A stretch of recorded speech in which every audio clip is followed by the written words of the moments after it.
Assalamualaikum warahmatullahi wabarakatuh. Bismillah, alhamdulillah, wassalatu wassalamu ala rasulillah Muhammadin sayyidil mursalin wa ala alihi wa sahbihi ajma'in, amma ba'du. Ikhwanana muslimin yang dimuliakan Allah, pada kesempatan kali ini kita akan membahas salah satu video yang sudah viral beberapa hari ini, yaitu tentang masalah ada suatu jamaah di Gunung Kidul yang sudah melakukan lebaran terdahulu. Itu sebenarnya bagaimana pandangan secara hukum Islam. Lah, di dalam video ini saya juga akan memberikan satu komentar nanti. Tapi sebelumnya kita saksikan dulu videonya. Tidak pakai perhitungan, saya telepon langsung kepada Allah Ta'ala. Ya Allah, kemarin tanggal 4, malam 4. Ya Allah, ini sudah 29. Satu Syawalnya kapan? Allah Ta'ala ngendika tanggal 5 semua. Kowe kaya ngono. Lah makanya disalahke wong ora apa-apa, urusan ingsun Gusti Allah. Berbeda dengan pemerintah, jamaah Masjid Aulia kalau kita lihat penuturan dari kiai, ya kita sebutnya kiai atau dari tokoh masyarakat itu, bahwasanya dikatakan bahwasanya dia ini kalau melihat penuturannya, dia di tanggal 4 itu sudah memasuki tanggal 29 Ramadan. Jadi dia puasanya lebih awal daripada NU atau pemerintah dan Muhammadiyah. Kemudian di tanggal 4-nya dia akan dikatakan dia langsung nelfon kepada Allah Subhanahu wa taala kapan tanggal 1 Syawalnya. Kemudian dia dapat petunjuk, dapat telepon balik dari Allah Ta'ala, ternyata tanggal 1 bulan Syawalnya adalah tanggal 5 kemarin atau di Jumat kemarin. Ini begini, ketika ada ini, anggap ya ini satu aliran yang ada di Gunung Kidul, dia kalau tidak keliru aliran Thariqah Sattariyah. Kemudian ini sebenarnya salah atau tidak salah secara pandangan syariat. Kalau kita lihat pandangan secara syariat, ya seharusnya pandangan yang semacam ini atau istilahnya tuh aliran yang semacam ini jelas itu tidak benar. Kenapa? Karena menyalih kepada yang memang sudah ada kesepakatan para ulama. Kemudian ketika ini salah, sebenarnya siapa yang patut untuk disalahkan atau yang bertanggung jawab? Apakah MUI atau yang lainnya? Sebenarnya begini, ketika ada aliran yang menyimpang, kita artikan seperti itu, atau yang tidak mengikuti kepada memang thariqah yang jumhuriyah, maka seharusnya dari pihak MUI itu ada peneguran atau istilahnya itu ada kesana klarifikasi bagaimana sebenarnya arah dari aliran ini. Kemudian dan juga begini, ketika ini dikatakan semisal begini, ini adalah satu organisasi atau satu jamaah yang ada di bawah naungan NU. Apakah NU-nya ini nanti disalahkan juga, atau di dalam kita memakai bahasa begini, apakah ini adalah satu ajaran yang diajarkan NU? Karena di sana kalau saya lihat juga ada selain dari aparatur pemerintah juga ada dari Bansar, nggak keliru ya. Apakah ini adalah ajaran dari NU? Apakah NU ini mengajarkan ajaran yang menyimpang dari thariqah yang sudah masyhur begitu bahasanya?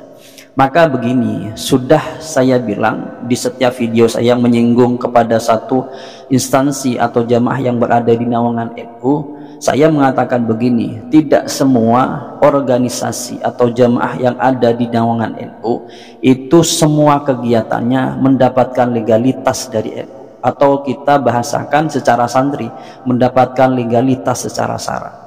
Karena memang ada sebagian kegiatan yang menyimpang sebenarnya dan sudah ada peneguran, tapi dari pihak yang terkait itu tidak melaksanakan teguran yang sudah dilayangkan oleh misalnya pengurus NU yang ada di pusat atau yang ada di wilayah.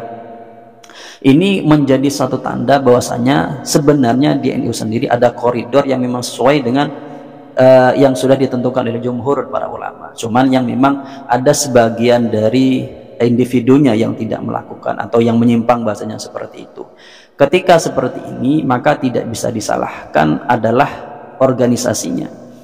Beda kita kalau berbicara kepada yang Wahabi Salafi. Di Wahabi Salafi itu yang menyimpang bukan di individunya, tapi di atasnya atau di ketuanya, seperti Syafiq Basalamah atau misalnya Khalid Basalamah yang mengatakan rukun wudhu ada 2, dan itu sampai sekarang tidak ada klarifikasi dari Khalid Basalamah. Kemudian mengenai cerita yang disampaikan oleh Kiai tadi, bahwasanya dia menelpon Allah Subhanahu wa taala. Saya teringat satu cerita yang ada di kisah-kisah ulama terdahulu, yaitu cerita Bersisah. Bersisah ini adalah seorang ulama besar yang doanya langsung diijabah oleh Allah Subhanahu wa taala, tapi konon diceritakan bahwasanya dia wafat dalam keadaan kufur. Gimana Bersisah itu? Cerita singkatnya Bersisah itu adalah seseorang yang menjadi panutan masyarakat Bani Israel kala itu, kan dia memang dikatakan sebagai ulama besarnya kala itu. Ketika Bersisah ini berdoa, ada orang sakit minta doa untuk disembuhkan, langsung sembuh, langsung diijab oleh Allah Subhanahu wa taala. Kemudian suatu saat setan atau iblis ini resah terhadap kefiguran dari Bersisah ini. Kemudian berkumpullah mereka, kemudian mengadakan rapat, itu kalau bahasa kita. Ditunjuklah salah satu, atau ada seorang yang mengajukan, atau iblis yang mengajukan, atau setan yang mengajukan, yaitu Ifrit, untuk menggoda Bersisah ini. Kemudian Ifrit ini kan dikatakan setan ini sebenarnya kan cerdas orangnya dan hidup abadi hingga hari kiamat nanti. Ketika dia diutus atau mendeklarasikan dirinya akan menggoda Bersisah, kemudian dia punya ide untuk datang kepada satu kerajaan, yang mana kerajaan ini mempunyai satu putri yang sangat cantik sekali, cantik jelita begitu. Kalau bahasa kita mungkin artis-artis yang lengkap sudah dengan bentuk tubuhnya yang cantik begitu. Kemudian datang ke sana. Kemudian yang asalnya putri raja ini adalah seger buger orangnya, kemudian tiba-tiba sakit. Di konon dikatakan ada yang menceritakan ini sakit gila begitu. Akhirnya ketika dia gila atau sakit, bingung semua keluarga raja ini. Ketika bingung, kemudian ada salah seorang dari mereka mengajukan untuk berobat atau minta doa kepada Bersisah. Akhirnya sepakatlah keluarga raja ini untuk pergi ke Bersisah. Akhirnya nyampe ke sana, singkat cerita nyampe ke sana, didoakan dan sembuh putrinya ini. Pulanglah kemudian ke kerajaannya lagi atau ke rumahnya lagi. Kemudian ketika mereka di kerajaan itu, setan ini sudah sukses di misi pertamanya. Kemudian di misi keduanya dia datang dengan wujud manusia. Kan ketika bangsa halus ini wujud kepada bangsa yang kasar begitu, bahasanya bisa dilihat oleh manusia atau bisa berinteraksi dengan manusia. Kemudian datanglah setan ini beserta sekumpulannya datang ke raja tadi yang punya putri tadi. Kemudian dikatakan, raja, kalau kamu ingin anaknya ini sembuh tidak kumat-kumatan, maka kamu titipkan saja, kamu menitipkan atau titipkanlah anaknya kamu ini ke Bersisah tadi, biar nanti kesehatannya dikontrol begitu bahasanya. Singkat cerita, raja ini mau, kemudian dititipkanlah oleh raja tadi, diantarkan ke tempatnya Bersisah. Jadi awal ketika di tempatnya Bersisah, ketika di sana tentu kan ketika orang yang dititipkan satu, misalnya ke rumahnya orang, tentu harus diberi makan ya. Ketika memberikan makan tiap hari, mungkin kita analogikan Bersisah ini tidak punya santri ya, begitu kan, tinggal sendiri konon begitu. Ketika dititipkan putri ini di Bersisah, dititipkan di sana, Bersisah memberikan makan tiap hari. Di awal ketika dia memberikan makan, konon itu tidak melihat wajah putri itu sama sekali, diletakkan dengan mungkin membalikkan dengan berjalan mundur atau gimana, kurang paham. Kemudian setelah itu lama kelamaan Bersisah ini tidak sengaja melihat wajahnya si putri tadi. Ketika melihat wajah si putri ini cantik, nah ini kemudian tertarik atau nafsunya itu bangkit, sehingga terjadi hal yang seperti itu, dan dikatakan wafatnya itu dalam keadaan kufur. Maksud dari cerita ini adalah ada sebagian dari orang-orang yang ahli ibadah yang tertipu dengan ibadahnya, sehingga ketika dia tertipu dengan ibadahnya, masuklah setan itu mengganggu dia. Seperti di cerita-cerita para ulama kita terdahulu, contoh Syekh Abdul Qadir juga ada, dikatakan kamu sudah halal yang haram-haram bagi kamu, tapi Syekh Abdul Qadir dan ulama besar yang fakih yang tahu tentang seperti itu.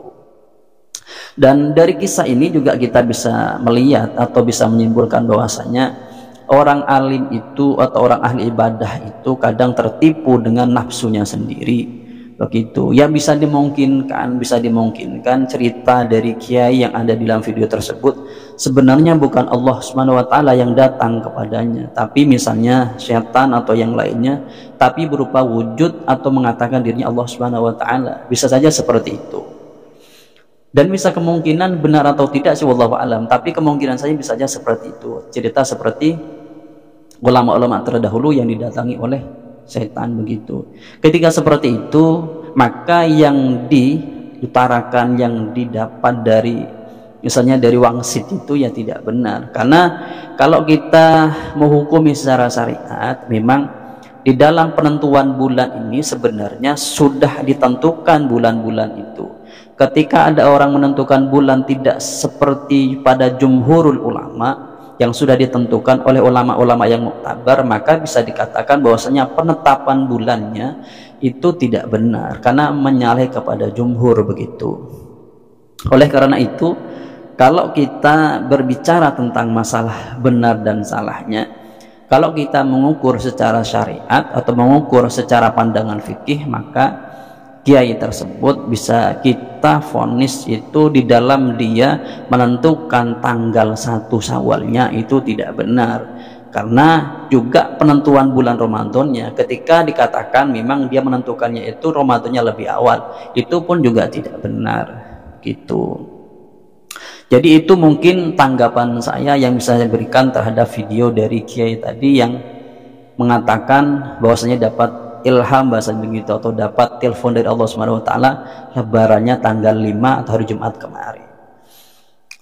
Mungkin itu yang dapat kami sampaikan dari kami, kurang lebihnya assalamualaikum warahmatullahi wabarakatuh.